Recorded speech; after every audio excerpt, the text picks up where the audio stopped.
अशफाकुल्ला खान को पढ़ो, वो मुसलमान थे। हैं बहादुर शाह जफर को पढ़ो, हैं अब्दुल कलाम को पढ़ो।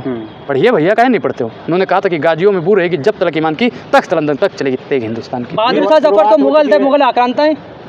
प्रमाण पत्र तो मुसलमान ही थे तो मुसलमान ही। भारतीय जनता पार्टी वाले तो उनको मुसलमान ही कह रहे हैं ना। औरंगजेब कौन था? मुसलमान था जी। बाबर कौन था जी? अरे ये तो आपको पता है। रहोगे तो फायदे में रहोगे। दमका कगार पर है तो हिंदू राष्ट्र बाबा के जेब में तो है नहीं कि निकाल के बना देंगे। संविधान से देश चलता है और देश पर्ची निकाल दिया है। पर्ची निकाल दिया है कि नहीं, संविधान से उनको दिक्कत क्या है?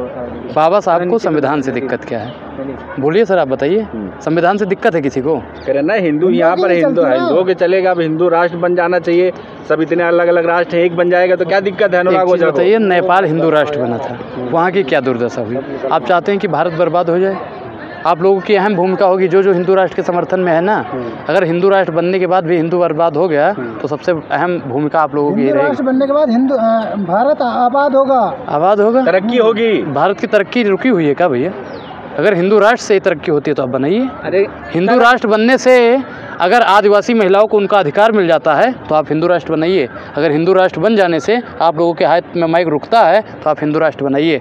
अगर हिंदू राष्ट्र बन जाने से मुसलमानों को टोपी पहनने पर मारा जाएगा तो आप मतलब उस नहीं मारा जाएगा ना, तो आप उसको बना दीजिए, हिंदू राष्ट्र बना दीजिए। मुसलमान को अगर सुनिए, मुसलमान सुरक्षित है, यहाँ खतरे में है, हिंदू खतरे में है। जब सर एक चीज़ बताइए, जब यहाँ पे मुगलों ने राज किया तब हिंदू खतरे में नहीं था। अंग्रेजों ने राज किया तब हिंदू खतरे में नहीं था। जब यहाँ पे कांग्रेस ने राज किया तब हिंदू खतरे में नहीं था। आज तो देश के संवैधानिक पद पर बैठा हुआ हर एक नागरिक हिंदू है और कट्टर सनातनी अपने आप को कह रहा है, फिर भी हिंदू खतरे में है। तो ये एक मौलाना को प्रधानमंत्री बना दो, हिंदू खतरे में नहीं रहेगा। मौलाना बनेगा इस देश का प्रधानमंत्री? भाई जब हिंदू खतरे में है, कौन से मौलाना को बनाओगे? मैं क्या कह रहा हूँ, हिंदू खतरे में तो किसी मुसलमान को भी प्रधानमंत्री बनना पड़ेगा ना, तभी तो मुसलमान खतरे में जाएगा। क्योंकि मुसलमान को खतरे में डालने के लिए साहब ने जिम्मेदारी ले रखी है। अब मुसलमानों को खतरे में डालने का एक ही चारा है कि किसी मुसलमान को प्रधानमंत्री बना दो। कह रहे अनुराग ओझा डर गया, इसलिए आवाज भी धीमी निकल रही है आजकल। अच्छा, काहे लिए डर गए भैया? धीरे बोल रहे हैं। हाँ। सुनाई नहीं दे रहा आप लोगों को? किस मुसलमान को प्रधानमंत्री बनाएंगे? मैंने क्या कहा कि कोई भी बन जाए वो मुसलमान को खतरे में डाल दो। वैसे को बनाएंगे। अच्छा, बाबा कह रहे हैं कि विरोधियों की हम चटनी बनाते रहेंगे। जो हिंदू विरोधियों की वो चटनी बनाते रहे, तो पहले भैया चटनी बना दे अपने उन्हीं लोगों की जो कहते हैं कि मतलब जैसा कि पापा का मैंने एक इंटरव्यू देखा, उसमें कह रहे हैं कि हमारा देश संविधान से चलता है, ये देश संविधान राष्ट्रीय रहेगा। तो क्या वो उनके जैसा कि पापा को चटनी बनाने के लिए बोल रहे हैं? ये बाबा अपमान कर रहे हैं हमारे गृह मंत्री जी का। प्रधानमंत्री जी से पूछो देश किससे चलता है? देश जी संविधान से चलता है। संविधान में हिंदू राष्ट्र के लिए कोई जगह ही नहीं है। और बाबा साहब ने कहा था कि जिस दिन ये देश हिंदू राष्ट्र बन गया, देश नरक की। कैसे सनातनी मुसलमान को प्रधानमंत्री बनाने चल दिए? मैं क्या कह रहा हूँ कि भाई मैं सनातनी हिंदू हूँ, अगर मैं खतरे में हूँ, वैसे मैं तो खतरे में नहीं हूँ, सरकारी हिंदू खतरे में है, तो उनको खतरे से निकालने के लिए सरकारी हिंदू किसको बोल देते हैं आप लोग? जो भारतीय जनता पार्टी की दलाली करते हैं। सुनिए, आप नकली हिंदू है, इसका मतलब मैं भाई सनातन विरोध कर रहे हैं। मैं सनातनी हिंदू हूँ। सनातनी हिंदू का मतलब होता है जो सत्य की राह पे चले। सनातनी हिंदू का मतलब होता है जो सच्चाई बयां करे। सनातनी हिंदू का मतलब होता है कि जो सामने वाला कितना भी ताकतवर क्यों ना हो, उसकी जिह्वा पकड़ के खींच ले, वो होता है सनातनी हिंदू। वो है जो बीजेपी को वोट करता है। नहीं, ये सब फर्जी हिंदू हैं, वो नकली हिंदू। राष्ट्रवादी है जो बीजेपी की तरफ वोट करता है, वो है। अच्छा, एक चीज़ बताइए कि 34-35% वोट भाजपा को मिलता है, ठीक? तो क्या मतलब और 74-75% मतलब जो 64-65% लोग हैं वो सनातन, वो मतलब राष्ट्रवादी नहीं है? आप राष्ट्रवाद पे सवाल मत उठाइए पत्रकार महोदय। कायदे में रहोगे तो फायदे में रहोगे। धमका रहे हैं? नहीं, हम धमकी नहीं दे रहे हैं, आपको समझा रहे हैं। हित कह रहे हैं ना, सनातन का प्रचार कर रहे हैं। पाकिस्तान भी सनातन का, मैं क्या कह रहा हूँ कि अखंड भारत के मैं पक्ष में हूँ। अखंड भारत बनना चाहिए। पाकिस्तान के भी मुसलमान आ जाएं, अफगानिस्तान के भी आ जाएं, चीन, भूटान, जितने भी देश है सबके मुसलमान आ जाएं। मुसलमानों से प्यार क्यों है? आप मुसलमानों से इतना प्यार क्यों दिखा रहे हैं? मैं एक चीज़ बताता हूँ, आप अशफाकुल्ला खान को पढ़ो, वो मुसलमान थे। हैं बहादुर शाह जफर को पढ़ो, हैं अब्दुल कलाम को पढ़ो। पढ़िए भैया, काहे नहीं पढ़ते हो? उन्होंने कहा था कि गाजियों में बू रहेगी जब तक ईमान की, तख्त लंदन तक चलेगी तेग हिंदुस्तान की। बहादुर शाह जफर तो मुगल थे, मुगल आक्रांता है। प्रमाण पत्र तो मुसलमान ही थे तो मुसलमान ही। भारतीय जनता पार्टी वाले तो उनको मुसलमान ही कह रहे हैं ना। औरंगजेब कौन था? मुसलमान था जी। बाबर कौन था जी? अरे ये तो आपको पता है ना, आक्रांता था। भाजपा वाले को थोड़ी ना पता है।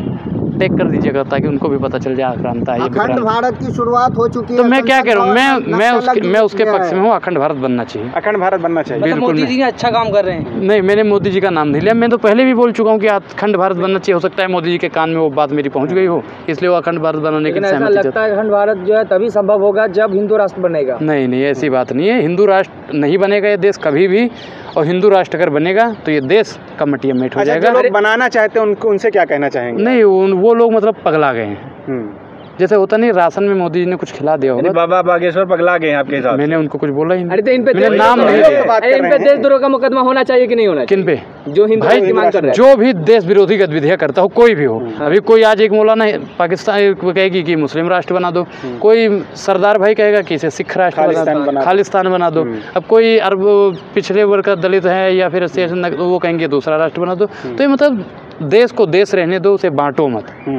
2024 में भारतीय जनता पार्टी आ रही है कि नहीं आ रही? मोदी जी फिर से प्रधानमंत्री? नहीं, बिल्कुल नहीं। मोदी मैजिक खत्म। अरे मोदी नहीं तो पत्रकार महोदय आप, मोदी नहीं तो देश की 135 करोड़ जनसंख्या, 135 करोड़ जनसंख्या नहीं तो 543 सांसद। क्या आप भी अपना नाम पेश कर रहे हैं क्या? भाई मैं 135 करोड़ जनसंख्या में नहीं हूँ क्या? तो आप भी होंगे प्रधानमंत्री? भाई बिल्कुल। मैं क्या कह रहा हूँ कि आने वाले समय में आप भी बन सकते हो, ये भैया भी बन सकते हैं, पत्रकार भी बन सकता है। भाजपा का डंका बज रहा है भाई, डंका बज रहा है, अच्छी बात है, लेकिन आरती विदेशों में किसकी उतारी जा रही है? 50% जनता की मांग यही है कि प्रधानमंत्री मोदी बने दोबारा। आएगा तो मोदी नहीं जाएगा। मोदी कैसे आ जाएगा भाई? एक अकेला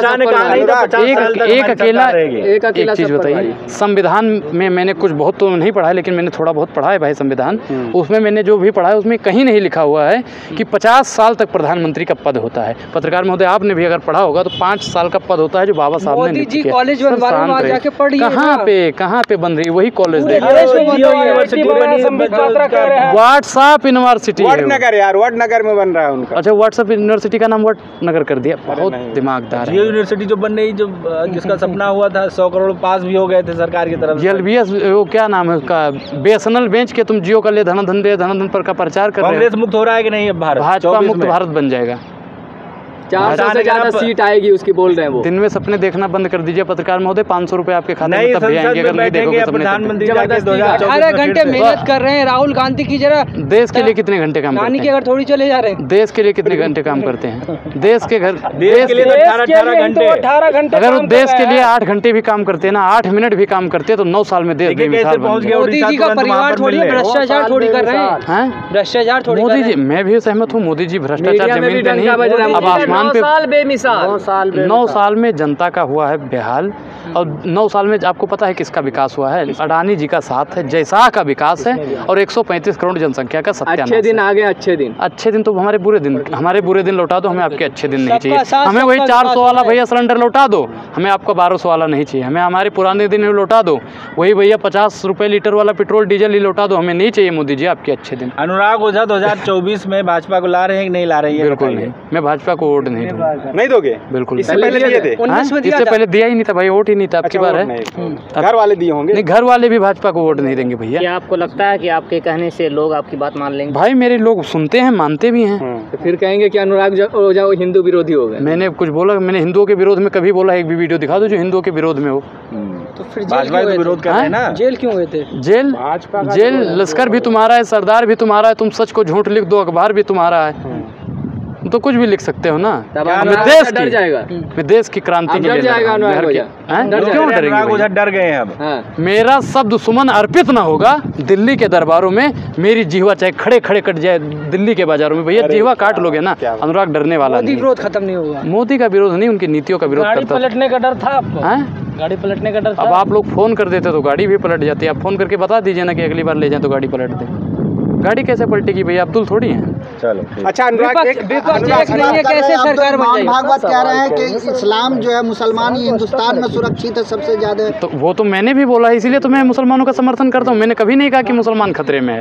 हम तो कहते हैं कि मुसलमानों को खतरे में डालना है तो मौलाना को प्रधानमंत्री बनना। पलट जाता, आप कैसी बात कर रहे हैं? विपक्ष भाई पलट जाता भाई। विपक्ष 23 तारीख को एकजुट हो जाएगी, उसके बाद में हम विपक्ष के जितने भी वो हैं।